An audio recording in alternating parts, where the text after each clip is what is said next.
This particular piece is called Study for Jesus Amongst the Doctors. It was part of the exhibit From the Hands of the Masters at the Montreal Museum of Fine Arts. It is made by Jean-Auguste Dominique Ingres, who was born in Montauban, France in 1780 and passed away in Paris in 1867. It was made about 1844-1848 from graphite.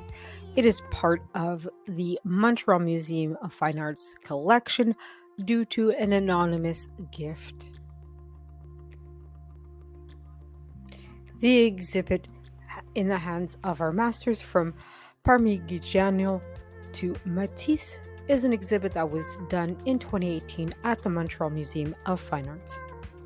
In the second exhibition of drawings from a Montreal private collection, we have included works spanning from the 16th century in Italy to the 20th century in France, as well as non-European art. It demonstrates the breadth of taste and connoisseurship embodied in the great collection, which reflects the sensibilities of a single discriminating collector.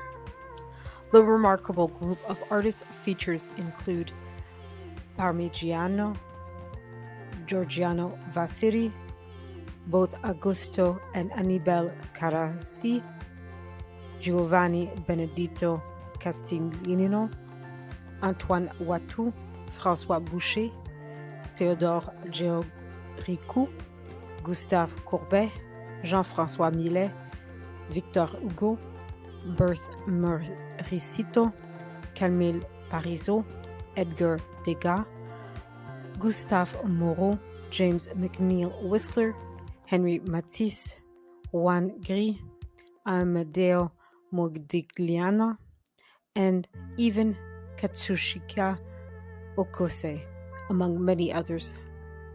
The subjects range from studies for religious compositions to sensuous female nudes, from depictions of the Virgin to that of a ballerina, from male portraits to a scene of battling Japanese warriors. Also on display is a range of landscapes, which vary from a view of a wintry 16th century village in northern Europe to a lush tropical jungle in Venezuela, from the rocky coast of Jersey to fields of Normandy, an impressionist vision of the countryside near Paris, and even a picturesque crossing of an arched bridge in the 19th century Japan. Augmenting this group of 34 works is a selection of master drawings chosen from among the works already given to the museum by an anonymous collector. These sheets, which now grace our permanent collection, include drawings by Palmi il Giovane, Guarcino Jacob Jordanes, Michael Corneille the Younger, Carlo Maratti, Jean-Baptiste Audry, Charles-Nicolas Chauchin, Sebastiano Ricci, François Boucher, Gabriel de Saint-Aubutin, Jean-Baptiste Gruz, Anne-Louis Jourdet, Georges Romny, Eugène Delacroix, Jean-Auguste Dominique Ingres, and others. The collector has commented on the joy of collecting drawings, which he began acquiring in the 1990s. I realized to pursue this new passion, I would need to quickly educate myself. I immersed myself in the world of drawings. I studied the various artists, learning to differentiate between those who were important and those who were less so. I returned to live model drawing classes, which helped sharpen my vision. Throughout the years, I learned to look at works in my own particular way, and the collection developed a certain feel. It is our joy to present to the public this selection of works from both his private collection and his benefaction. The museum acknowledges the vital support of Air Canada from the making of this exhibition. It extends its thanks to Quebec's Ministre de la Culture et des Communications, the Conseil des Arts de Montréal, and the Canada Council for the Arts for their ongoing support. Jean-Auguste Dominique Ingres was born on the 29th of August 1780 and passed away on the 14th of January 1867. His goal was to continue the tradition of academic orthodoxy and was against the Romantic style that was becoming more and more important. His history paintings were of great importance. This style's objective is to depict specific moments in Greek and Roman mythology as well as Bible stories. This style is often included in the general terminology of historical paintings, which is a broader term but not inaccurate to describe history paintings. Ingres's distortions of form and style are the precursors of modern art. Ingres was encouraged to participate in the arts from his father, who was also a successful artist himself. He studied in the studio of David. This was another French artist who painted in the neoclassical style. Jacques-Louis David was also an active supporter of the French Revolution. Ingres won the Ambassadors of Agamemnon in the Tent of Achilles award for his debut artwork at the Salon of 1802. He practiced his craft around many cities, including Montauban, Toulouse, and Paris, where he was exposed to many great artists and art practices. Later in life, he became the director of the French Academy in Rome from 1834 to 1841. Ingres was not without his controversies. He refused many commissions because they were first offered to rivals. Some of his supporters or teachers became his greatest critics. He also did not support the revolutionaries in France, but the revolution did not stop his academic and artistic endeavors. When he got married later on in his life, this rejuvenated his desire to work. Ingres' objective was to recognize beauty through truth as the classics would do. Colors and paints were just tools to accomplish this goal. His art was influenced many other artists and movements, from Picasso to Surrealism.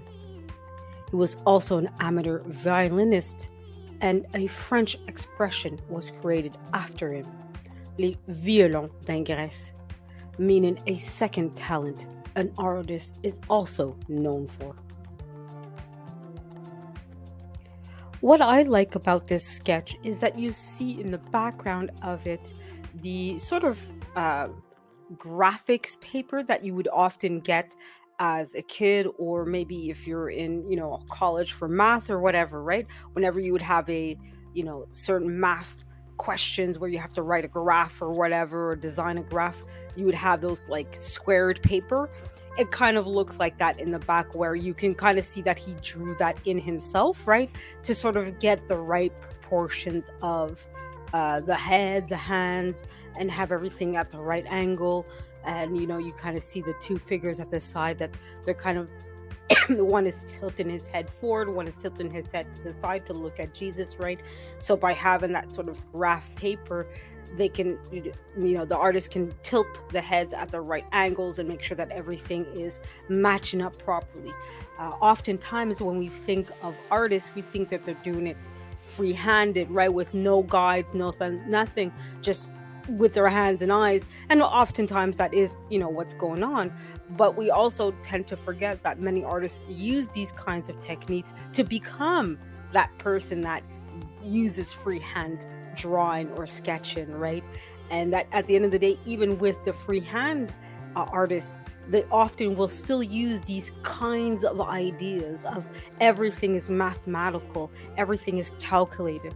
That's why IQ tests for a long time calculated and put a lot of points on language, math, uh, skills, because the arts, even when you're thinking about, oh, you're just an artist, a lot of the good artists are really good in math or proportions, or things that need to be calculated in advance, right? You need to understand the portions of the human body, right?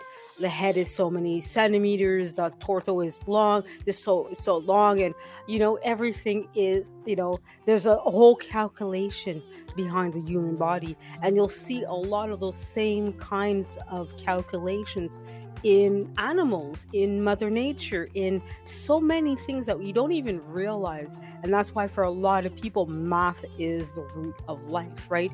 If you can understand certain mathematical questions, there's a lot about life that you understand. There's a lot about nature that you're automatically going to understand.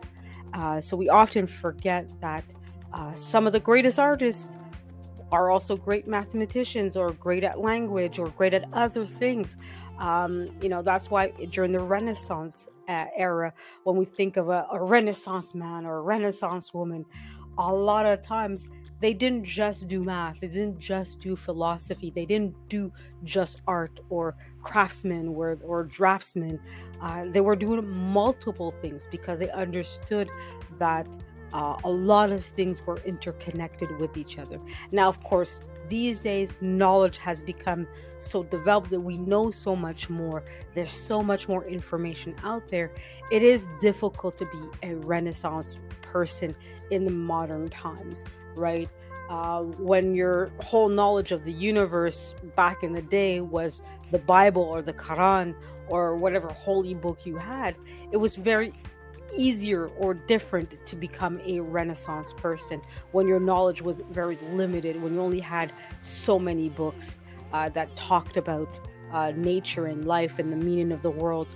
Nowadays, I can go on the internet and have access to most of the religious books from around the world, right? I can, look up the religious books of Hinduism, of Buddhism. I can look up the religious books of Christianity, of Islam, of Judaism, etc. Now, of course, that doesn't mean I have access to everything. There is a certain amount of sacred knowledge or knowledge that's limited to certain individuals, certain companies, etc. Right? But we have access to a lot more information and a lot more understanding of how the world works. It's not, oh well, the Bible said, oh well, this Hindu text said, and that's it, and that's the truth, and that's it.